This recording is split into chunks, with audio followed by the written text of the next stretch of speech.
नमस्कार। आपका बात 25 में स्वागत है। तो आज बात 25 में हम लौटते हैं कश्मीर की ओर।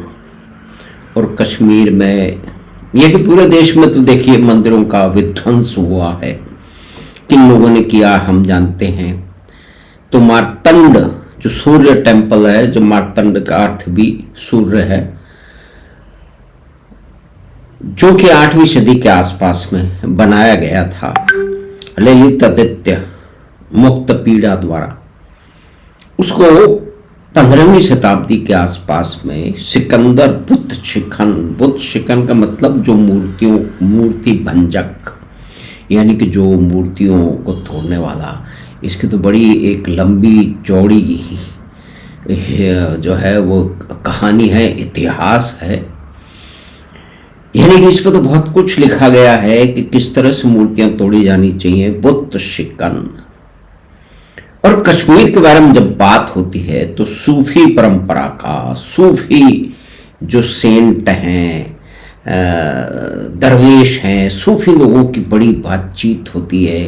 और माना जाता है कि कश्मीर में या और भी कहीं भी सूफी लोगों के कारण कितना शांति प्रिय, कितना सामंजस्य जो है वो धार्मिक सामंजस्य, सामाजिक सौहार्द के प्रतीक माने जाते हैं।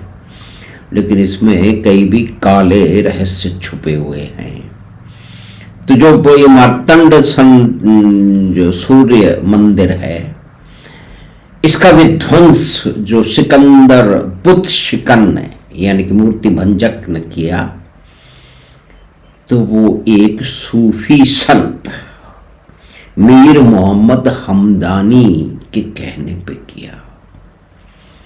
उसके उद्देश्य तो जाने पहचाने, उसमें अधिक जाने की जरूरत नहीं है कि भाई एक पूरी सभ्यता को, पूरी संस्कृति को, कुछ धर्म के जो है वो यानी कि काफिरों को, उनको कष्ट पहुंचाना है, उनके प्रतीकों को, उनके मंदिरों को तोड़ना है।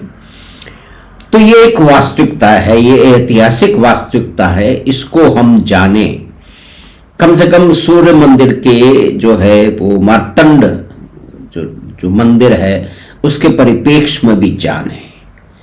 तो अभी क्या हुआ था कि 2022 में कश्मीर, जम्मू और कश्मीर के जो राज्यपाल हैं यानी कि श्री मनोज सिन्हा, उन्होंने मार्तंड जो मंदिर है, सूर्य मंदिर है, उसके भग्नावशेषों में जाके कहीं जो है कुछ पूजा पाठ का कुछ अनुष्ठान किया। तो हमारे इस जो है वो archaeological survey of India, ASI के विद्वान लोगों ने कहा कि ये फलाने नियम और फलाने ढीकड़े नियम के विरोध में जाके किया है, क्योंकि ये ASI द्वारा जो प्रोटेक्टेड मॉन्यूमेंट हैं उसके ऊपर कोई पूजा अर्चना नहीं हो सकती है। लेकिन कहते हैं कि फिर उसके बाद में जो प्रशासन के जो लोग थे, जो कि कलेक्टर थे या अधिकारी थे, उन्होंने भी अपने उत्तर दिए कि फला फला नियम के अनुसार फला फला गतिविधियां जो है वो गलत नहीं है।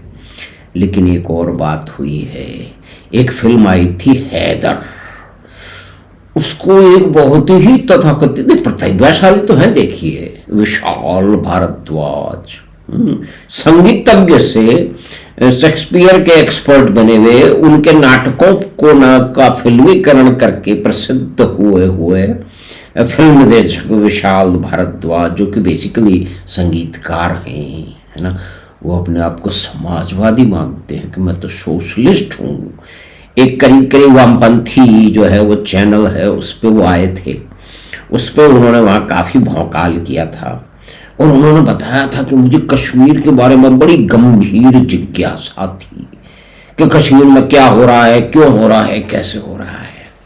तो इसकी खोजबीन करने के लिए उन्होंने बशरत पीर नाम के एक जो है वो कश्मीर के आतंकवाद के समर्थक पत्रकार, जो कि यहाँ से JKLF वगैरह के इन सारे इस तरह के जुगाड़ों का जो समर्थक था, जो कि अमेरिका में कहीं विदेश में जाकर बैठ गया था, उससे संपर्क साधा, क्योंकि उसने एक महान जो है ना वो क्या कहते हैं किताब लिखी थी, कर्फ्यूड नाइट्स।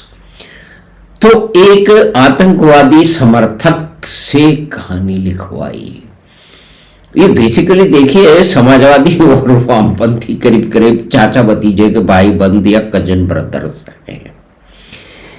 ये कश्मीर में क्यों किस तरह से आतंकवाद हो रहा था, ये तो वही लोग है ना जो कहते हैं कि चाहे वो कहते हैं अनुराग कश्यप हो, चाहे अमोल पालेकर हो, और भी उनके साथी संगी हो जो कहते हैं कि नसरुद्दीन शाह हो, पत्रकारों में देखा जाए तो अपने राजदीप सरदेसाई हो और अपने रबिश कुमार हो वगैरह वगैरह, और सब भैंसा गाड़ी वाले जो है ना वो लोग हों, हाथ मलने वाले हों। उन्होंने कहा कि झूठा प्रोपेगेंडा था। उस वक्त कई मुख्यमंत्री भी शामिल हो गए। तो उन सब ने कहा कि ये झूठा प्रोपेगेंडा है, ये गप है। तो इन्हीं लोगों ने तो कहा था ना, तो उन्होंने एक टेररिज्म की समर्थक फिल्म बना दी और उसके लिए मार्तंड जो ये सूर्य मंदिर है उसको शैतान की गुफा दिखाया इस शैतान ने। तो विशाल भारद्वाज को शैतान ही कहना पड़ेगा ना। ठीक है, प्रतिभाशाली होगा, वो शेक्सपियर के नाटकों में फिल्म बनाने का एक्सपर्ट होगा, लेकिन मार्तंड टेम्पल में, मंदिर में उसने उसको शैतान की गुफा कैसे बता दिया? बिस्मिल बिस्मिल करके एक गाना वहां पे उसने फिल्मा दिया।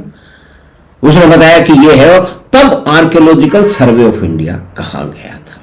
तो मेरा ख्याल है कि बहुत सारे लोगों को जिनको इस बारे में जानकारी है और जिज्ञासा है, उनको आर्कियोलॉजिकल सर्वे को डेफिनेटली जो है ना वो क्या कहते हैं आरटीआई भेजनी चाहिए कि हमने किस परिस्थितियों में इस फिल्म का फिल्मांकन वहाँ होने दिया, क्या आपके नियम कायदों की करती। मैं तो करने ही वाला हूँ, मैं तो भेजने वाला हूँ ये आरटीआई कि आपने किन नियम कायदों के अनुसार ये होने दिया।